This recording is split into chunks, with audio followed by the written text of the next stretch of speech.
Welcome to CivilNet. My name is Maral Tavitian and I'm here with my guest, Dr. Benyamin Poghosyan. You're the Vice President for Research at the National Defense Research University of Armenia. Thank you so much for being here with us today. Thank you for the invitation.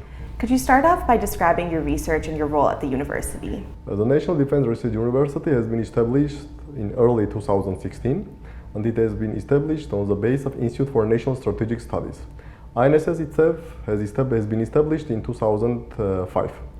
We are trying to bring the US National Defense University model here, and what does it mean? We are the only think tank which are dealing with regional security dynamics in the Republic of Armenia, and we are preparing policy papers for political military leadership of Armenia. We have two main components of research: regional security dynamics, as I mentioned, and also we have information communication technologies and national security policy branch. And also, after the establishment of university in September 2017, we are hoping to launch education component, which means we will have executive education courses, interagency executive education courses. Great. And sometimes in this globalized world, the interests of small nations can be ignored by bigger powers. And I'm wondering, from your perspective, how can a small nation like Armenia overcome this challenge with regard to foreign policy? And could you maybe talk a little bit about how your research ties into this question? It's really, we live in an interesting world.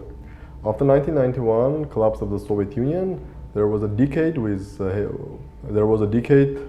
US hegemony, and I believe we can say that it's last till maybe 2001 to maybe till 2001 or 2005. But now we are living in the world when some experts say that we are living in a multipolar world, and some experts say that even we are living in no polar world.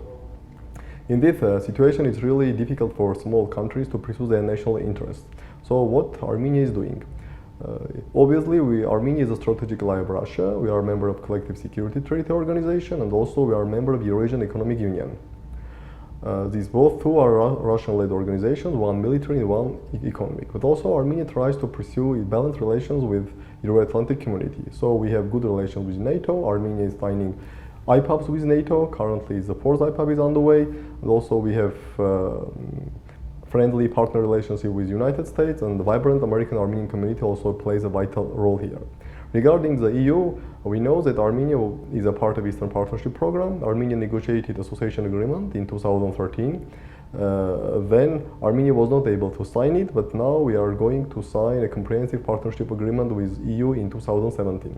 So Armenia is trying hard to keep its balanced foreign policy approach as much as possible. Of course, Armenia has to take into account that now there is a strategic disagreements between the West and Russia. We know the situation in Ukraine, we know the situation in Syria, and definitely this makes life of Armenia a little bit harder. Right. And as you touched upon, Armenia is very much dependent on Russia for its political, military, and economic existence. The two nations are closely tied. Is there a way for Armenia to strike the right balance between promoting its own interests while preserving its relationship with Russia? I believe yes, definitely. It's not an easy task, especially now when your strategic ally and your strategic partner have strategic disagreements. But definitely Armenia should pursue, or should try at least to pursue, balanced foreign policy. And I can say that Armenia is doing pretty much well in this regard, because yes, as I mentioned, we are a member of CSTO, we are a member of Eurasian Economic Union, but also we are going, for example, to sign a comprehensive partnership agreement with EU in coming November 2017 Eastern Partnership Summit.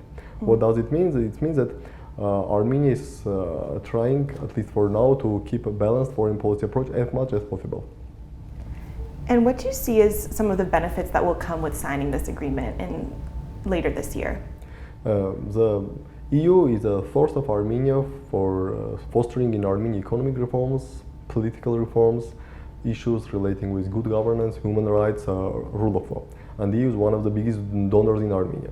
Definitely Armenian society understands that EU can be a source of model and source of inspiration to make reforms which are now underway in Armenia much more quicker. So in that case, it's definitely very important to have this strategic partnership agreement signed with Armenia and the EU, and it will help Armenia to move forward with its reform agenda.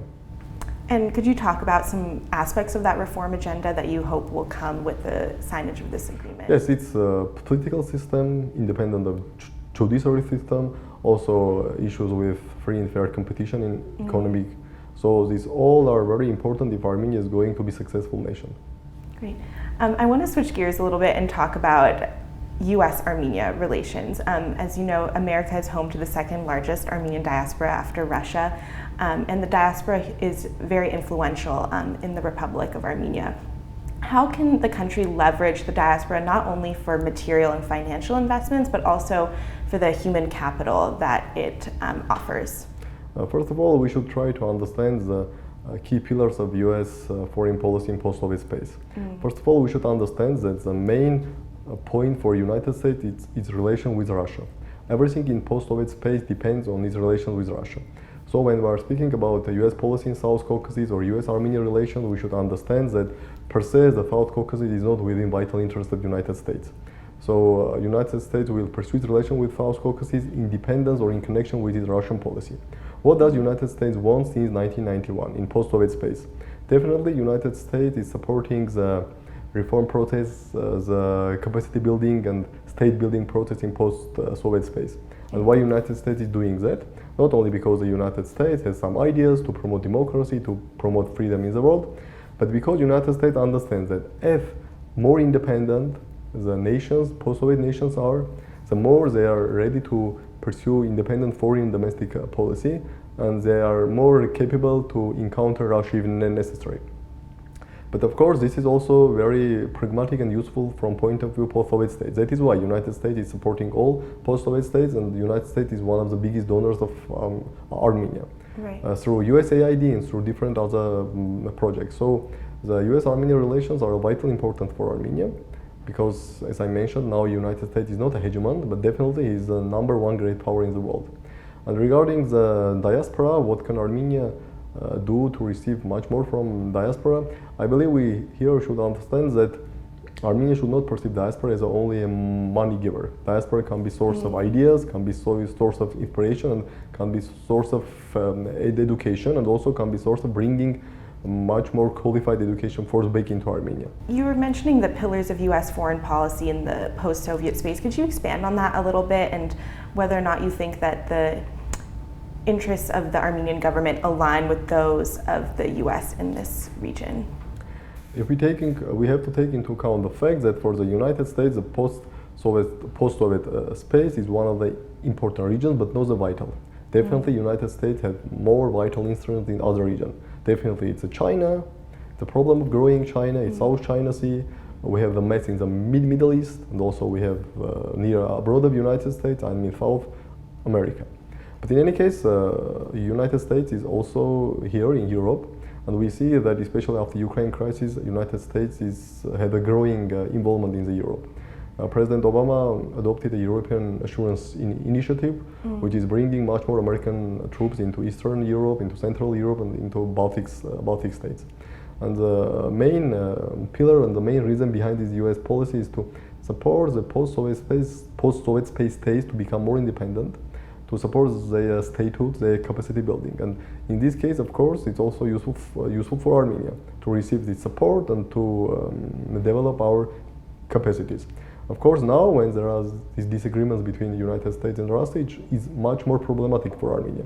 But definitely we need to find a good balance to continue our strategic alliance with Russia, and also to have our partner-friendly relations with the United States.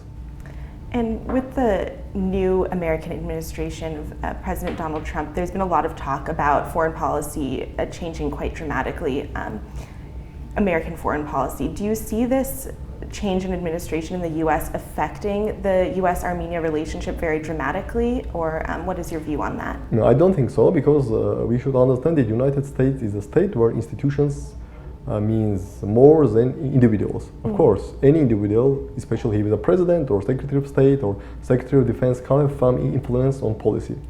But there are institutions in the United States. So I do not believe that any individual can dramatically change the United States foreign policy. And we see this even with the administration of newly elected President Donald Trump, because we see that there are no dramatic change, at least for now. Regarding Russia, the position is almost the same. that Russia should implement Minsk agreements before any sanction can be removed regarding the Ukraine issue. The same is with other foreign policy issues. For NATO, yes, President Trump is supporting the idea that all NATO member states should spend at least 2% of their GDPs on defense, but this is not a new idea. The President Obama also mentioned this, and President Obama also tried to push hard its NATO allies to satisfy this benchmark and to spend 2% of their GDPs on defense. So I do not think that Trump administration is able or willing to make dramatic changes in American foreign policy in general, but also for American foreign policy in post-Soviet phase in particular. Well, this has been a really fascinating discussion. Thank you so much, Dr. Poghosyan, for joining me today to talk. Thank you very much for the invitation. And thank you for watching CivilNet.